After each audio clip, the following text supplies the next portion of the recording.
My husband brought home his secret daughter after his affair partner passed away, expecting me to raise her. Now I'm filing for divorce. So I, 26, female, have been married for almost 2 years. My husband, Kyle, 26, male, and I met around the time that we graduated from college at a frat party. We were in different departments, and I had seen him around college, but we didn't really interact much. Our friends had dragged us to the party because it was one of the last before the semester ended, and both of us were having a terrible time there, as both of us are kind of introverted, and parties are not really our thing. Especially once people were getting drunk and throwing up all over the place. So I kept insisting that I wanted to leave, and my friends didn't, but they saw Kyle was leaving and asked him to walk with me instead because I also wanted to leave. So we ended up leaving together, and we started talking on the walk back to campus, and it was nice, so we exchanged numbers at the end of it. Then we started texting, and soon after graduation, we started dating. We were in a relationship for almost 4 years before he finally popped the question, and we ended up getting married. We have had our ups and downs, but most of it has been really petty and unimportant. There have been no big fights, not when we were dating, and not even after we got married. I never suspected him of cheating or anything of the sort because it just never occurred to me, and his behavior around me was always perfectly normal. I thought he was in love with me, and he insists that he still is, but clearly that was not the case because otherwise he would not have cheated on me. About 3 weeks ago, Kyle came back home with a little girl in his arms, who I had seen very few times before, but I realized that it was the daughter of one of his friends. He didn't offer up any explanation himself when he walked into the house after work with the child in his arms, so I had to ask him what this was all about. He didn't tell me anything until he had set the girl down on the couch with his phone and put on something, and then he had taken me aside to the bedroom. The way he was behaving was really freaking me out, and I could tell that something bad was about to happen. I just had a sixth sense telling me that something was very off. Once we were inside the bedroom, he sat me down and told me that he had something that he had to tell me. He started off by telling me that he still loved me more than anything in this world, and that what he was about to tell me might make me feel otherwise, but I needed to remember that we were meant to be together. Instantly, I knew that the child was his, but I still let him talk because I was hoping, against all odds, that there would be some innocent explanation for the little girl sitting in our living room. However, when he started talking, I knew that it was all over. He told me that it had all started a week before. We were supposed to get married because that's when it had started really hitting him that he was getting married, and now he had to spend the rest of his life with one person. Like most guys do, he got cold feet and was about to make a run for it the night before the wedding, but one of his friends caught him in the act. Now, this friend of his, who passed away recently, let's call her Nikki, had been smoking in the parking lot and was apparently on a phone call outside because that was the only place she could get a signal, which is why she had been able to catch him before he got into his car. She had noticed the duffel bag that he had packed for the quick getaway and figured out what was going on, so she tried to calm him down and tell him that it would all be fine. She even got into the car with him and tried to talk him out of it, but they ended up making out in the car. He and Nikki had known each other for a really long time since they went to high school together, and I had always suspected that Nikki had a thing for him, but there was no proof of it, so I never said anything about it. She would always be nice to me as well, so I had no reason to bring it up and make a big deal out of it, but I always had a gut feeling that she thought of Kyle as more than a friend, and had I not been part of the equation, she probably would have tried to get with him anyway. Kyle told me that he ended up spending the night before our wedding with her, and they slept together because he was nervous, and she was the only person who had been around. He said that he hadn't been thinking, and that as soon as he realized what he had done, he decided to apologize to her and leave so he could come back to his own room and get married to me because I was the one person he actually loved. He left her room at around 4 in the morning and came back to his own room immediately, so nobody saw him leave at any point, and so he had been able to keep this a secret for quite a long time. Nikki also didn't bring it up later, and they decided that whatever had happened on the night before our wedding had been nothing but a huge mistake. And so they were never going to talk about it ever again because she knew that he was happy with me, and he had made up his mind that he wanted to be with me. I wish I could say that that was it, but unfortunately, a few weeks later, Nikki reached out to Kyle yet again because she was pregnant. That's when everything started going topsy-turvy because they hadn't accounted for this happening at all, and both of them had been caught off guard by the news. But Nikki decided that she was going to keep the baby and had given Kyle the chance to either walk away from having a relationship with the child, or he could choose to be an active part of the baby's life. And Kyle chose to co-parent their child together. He didn't sign away the parental rights that he had and was there for Nikki every step of the way. He would attend most of the appointments that she had with her gynecologist, and even on the day of her birth, he was with her all along.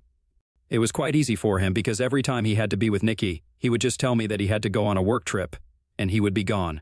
I knew that she was pregnant. I had also congratulated her, and even on the day of our first anniversary together, she had been invited to the party.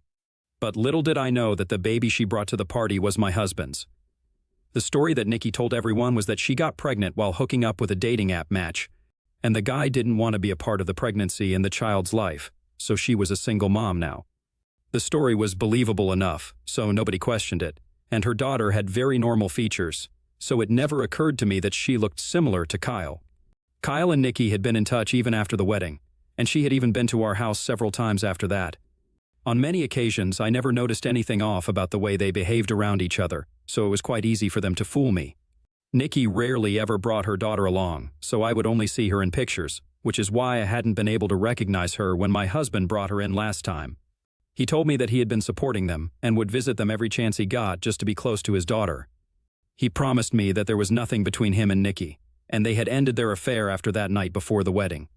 They had never been anything before or after it had just been one night, but he had continued to stay in touch with her because they had a parental agreement and shared custody of their daughter. He also had to pay child support, and he really wanted to be a part of his daughter's life, so he couldn't walk away from her. Unfortunately, Nikki passed away a month ago in a deadly car accident because a drunk truck driver had collided with her car.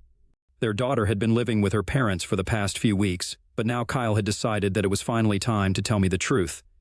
And he wanted me to accept him and his daughter so she could have a mother and we could be a family together. After I had heard his entire story and processed it, I had no idea what he was going to tell me next because I was in shock. But the second he told me that he expected me to actually raise his daughter as my own, after he just told me that he had cheated on me and slept with his friend the day before we were supposed to get married, I flipped out. I started screaming at him hysterically and told him I was never going to accept him or his daughter because what he had done to me was something that I could never forgive. I told him that the fact that he had even asked me and expected me to say yes showed me just how entitled he was and how tone-deaf and insensitive he could be.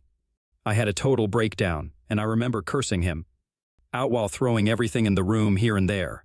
I had a full-blown meltdown, and once it was over, I decided that I was not going to let him live here anymore. While I had been having my episode, Kyle was just standing around trying to calm me down by saying meaningless things so that we could work it out. And that he knew I didn't mean anything I was saying because I was just angry. He told me that even though his daughter was partly Nikki's, she was also partly his, and he knew that I would come to accept her in time. So I told him I had nothing against the little girl because none of this was her fault, but he should have known better, and he shouldn't have cheated. I told him that he had to pack his stuff and leave because I was not going to let a cheater like him live with me in this house, and my decision was final. I also told him that he had to take his daughter with him and go because no matter what, I was never going to accept the two of them in this family. What's done was done. He couldn't change it, but I wasn't going to put up with it either. He tried to guilt-trip me by saying that I had made promises to him when I got married to him, and I had to be there for him in his bad times. But I told him that all those memories went out the window as soon as he told me that he had cheated on me right before making the same promises to me. I had signed up for a husband, not for this. He kept trying to talk me out of it, but I told him that I had already made up my mind. And he couldn't even disagree because the deed of our house was under my name since it had been a wedding gift from my dad, and I had every right to kick him out. So after a lot of arguing and back and forth, he finally decided to start packing his things so he could leave. I had made it abundantly clear that I didn't want him or his daughter in my house anymore. He was very upset as well, and he thought that I would have a heart and be understanding about this. But I told him I didn't really care. He had betrayed me and had continued to betray me for 2 years by not telling me the truth. If Nikki hadn't passed away in that terrible accident, he probably wouldn't even have told me the truth at any point. And I would have just spent my life with a cheater, never getting to know about his daughter or his affair. And I didn't even know if he was telling me the truth about it being just one night that he had spent with Nikki. For all I know, it could have been a long, drawn-out affair, but now I would never know about it because she was gone, and nobody else knew about them either. So there were a lot of loose ends in the story, and unfortunately, nobody would ever be able to tie them up for me. But it was fine because I didn't want to be a part of the story anyway. I was done with him the second he told me that he had cheated. Even while he was leaving, he told me that I was being heartless by kicking him out along with his daughter, and it did make me feel a little guilty because his daughter had no idea what was happening, and she was just a little girl, so she didn't really deserve any of this. But I knew that she would be taken care of. Kyle was by no means poor or anything, so once he got kicked out, he would probably either just go to a hotel or live with his parents. So I knew that she would be safe and sound with him. She just wouldn't be living with me, and I don't think there was anything heartless about it. Before he left, I told him that this might teach him a lesson about honesty, and if he ever got married again, he would know better than to lie to her about something so big. Then I slammed the door shut in his face as he waited for a cab outside. Once I had made sure that he had left, I finally allowed myself to actually cry, and I think I sobbed for hours that day.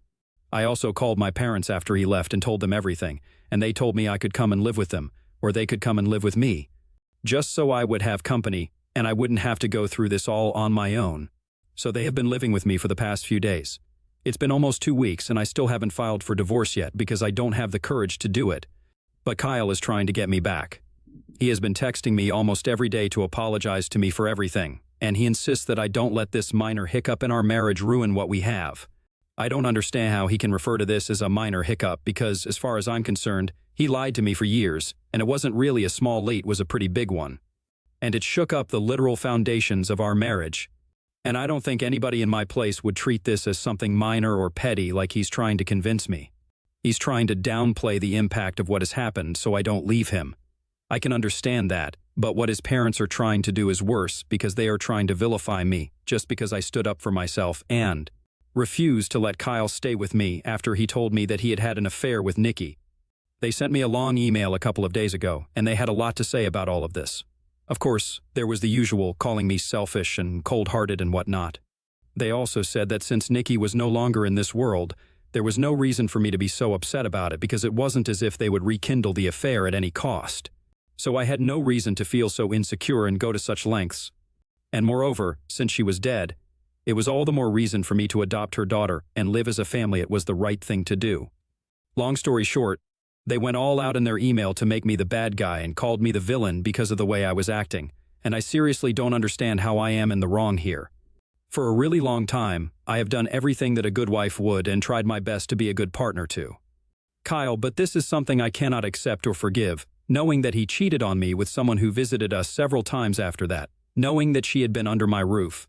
And we had so many conversations it makes my skin crawl. The disrespect is astounding, and yet he expected me to accept him and his daughter. The most I can do is feel bad for him, but I cannot let my pride go and adopt his daughter. At the same time, that email has made me rethink a lot of things. I can't really deal with the fact that my in-laws are calling me the villain over something like this. They have always been nice to me, even while I was dating Kyle, and as far as I know, they were not aware of the fact that they had a granddaughter, so it was a surprise to them as well. They mentioned in the email as well that if they could accept it, then I shouldn't have any problems doing the same. It's not really the same thing though, since I was cheated on, so I don't know what they're going on about. But anyway, coming back to the issue at hand, I just want to keep my conscience clear, and I can't talk to my friends about this not yet anyway. So AITA for kicking my husband out of the house after he brought home his secret daughter because his affair partner passed away? Update 1. Thank you so much, you guys, for the overwhelming response. I'm staying strong thanks to you guys and the support of my parents. I told them about the affair and the child and what Kyle had expected of me, and they were nothing but supportive of me. They told me that I had done the right thing by kicking him out because he needed to be taught a lesson and taken down a peg. They told me that it was outrageous that he had even expected that I would accept the two of them and live happily ever after. It was just stupid of him. My father especially was really upset because he hadn't really liked Kyle in the first place, because he thought that my husband was a little too flighty for his taste. The reason for that was that he had switched careers many times but with very little success. He had a lot of money, but he had barely ever accomplished something because he just kept jumping from one job to another without bothering to stay at one for long enough to find out about his future with the company. And I had always defended him, saying that there was nothing of the sort, but as it turns out, my dad was right about everything. So they are trying to look for good divorce attorneys, and then I can file for divorce because I don't think there's any point in waiting around anymore. He can keep apologizing, but that doesn't mean I'll have to forgive him at any point, and in my heart, I don't think that I can ever forgive him after what he has done. Some things are just never going to be fine, no matter how much you try to make them be. Update 2. Hey, so it's been 2 weeks since I last posted on Reddit. About 4 days ago, I filed for divorce, and my dad found me one of the best attorneys in town, something that I am grateful for, because now the divorce will mostly be in my favor unless he finds someone better. But that is unlikely because even if he does find the best lawyer in the country, he still cheated. Anyway, that's not the point right now. This morning, Kyle was served with divorce papers, and he was not pleased about it. Since he got kicked out, he has been texting me every day to try and win me over, but I guess today he realized I was never coming back, and that did not sit right with him. So instead of just gracefully accepting it and letting go with dignity, he decided to make a scene in front of my house. I guess he has been living with his parents. There's no other explanation, because today, when he showed up in front of my house, his daughter was not with him. And I am thankful that she wasn't, because I don't think any kid would have liked to see what went down next. He started screaming at me from the street and called me a bunch of names. He said that I was the worst and that he regretted ever marrying me. He said he should have just called off the wedding after that one night with Nikki and married her instead. And then he even started blaming me for her demise. It was just absurd, because he was saying that had I not been his wife, he would have married her and they would have been together. And maybe she still would have been alive today, and his daughter would have a mother. I don't even know how he came to that conclusion, because, as far as I knew, her car was plowed into by a drunken truck driver. I had absolutely nothing to do with it, so blaming me for something as big as that's just psychotic. And I knew that he was having a breakdown of some sort, so I didn't say anything. But I did call the cops because I wanted him away from me.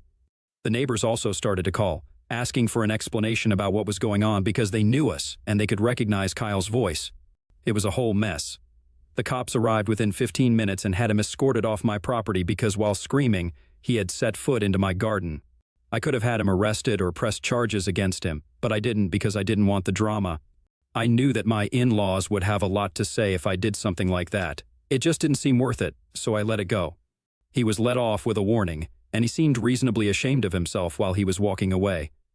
It was honestly a really weird day, and I just want it to be over. I really wish that he does not pull off stuff like this during the divorce, because it's all really painful and stressful as it is. I don't need more. Update 3, hello. So I finally announced my divorce today on social media, because a couple of friends were asking about me and Kyle and how we were doing, because we had not posted anything together in a really long time. Nobody knows, apart from my parents and his parents, what we're going through. And I decided that today I was going to tell everybody that we were getting divorced. They don't need to know the reason why, but it's going to be awkward in the long run. So I think it was important to announce it to people. And I'm so lucky I did, because when I posted it, Nikki's parents reached out to me. They told me that apparently they had been waiting for a post like this after the demise of their daughter and had been checking my profile every day through Nikki's account, and it had finally come through the news that the coast was clear and they could finally tell me the whole truth. They texted me from Nikki's phone, so it was quite freaky, because it was like she was texting me or something, but of course, that was not the case. They told me that apparently, whatever Kyle had told me about them ending the affair after just one night of hooking up before the wedding was all a big fat lie. Kyle had actually been cheating on me until the day that Nikki passed away. They said that he would come over almost every other weekend and promise Nikki that he would leave me because she was in love with him. And he claimed that he was in love with her as well. The affair had never ended. He just lied to me about it being just one night. Apparently, he had even taken her on weekend getaways a couple of times in the past 2 years. So I guess I was right to file for divorce. He was just trying to make a fool out of me yet again, and this time it might have been even easier for him since Nikki was not here anymore to deny or confirm the story. It makes me sick to think that he was going to take advantage of the fact that Nikki had passed away, and if I hadn't posted about the divorce, her parents never would have reached out to me. And I probably wouldn't have ever found out the truth. It's so scary to think that I could have spent my whole life believing in a lie like this. I'm really happy that I made that post. I also asked them if they would be able to testify against him if it really came down to it, and they agreed readily. They told me that they had never approved of Kyle and Nikki's relationship just because of the fact that he had been cheating on me. If he had refused to marry me once he realized that he had feelings for Nikki and broken off the marriage, it would have been moderately respectable. But instead of doing that, he continued to meet Nikki behind my back because he wasn't ready to give up on me either. They told me that they detested him because he was miserable throughout the pregnancy and even afterward because he would always promise that he would leave me. But everybody knew that was not going to happen because he cared too much about what other people thought of him to actually leave me. If he left me, and then he started going out with Nikki, he would immediately become the bad guy, and he didn't want that. So he was ready to cheat on me and betray my trust and do the same to Nikki and put us both through so much pain because he cared about his reputation. It was just disgusting, and I'm really happy that I decided to file for a divorce because he doesn't deserve to be with me. In fact, I'm going to go out on a limb and say that he doesn't deserve to be with anyone. Or rather, I cannot imagine a woman so horrible that she would deserve to be with him because he is the worst man on earth. I know that Nikki loved him. I had always known it because it was just so evident. And I know that she had been part of an affair with a married man, but for some reason, I just feel bad for her now. It might be the fact that she's gone, but she didn't deserve this. The way her parents put it, she would cry day and night, and the only respite from all the pain was her daughter. She had even been begging him to leave me because she couldn't do this anymore. And even until a week before she passed away, he had promised her that he would leave me soon enough. But these were all false promises. And now there's no need for him to live up to any of it, so I bet he must be very relieved. The only reason he even came clean to me recently was because Nikki's parents were threatening to tell me if he didn't tell me the truth himself. So that's what drove him, and he realized that if he came to me with the truth, he would have more of a chance to manipulate it to suit him and his narrative, which is why he did it himself. He's just a nasty piece of work. I'm going to make sure that I destroy him in the divorce because he doesn't deserve to get away with what he did both to me and to Nikki.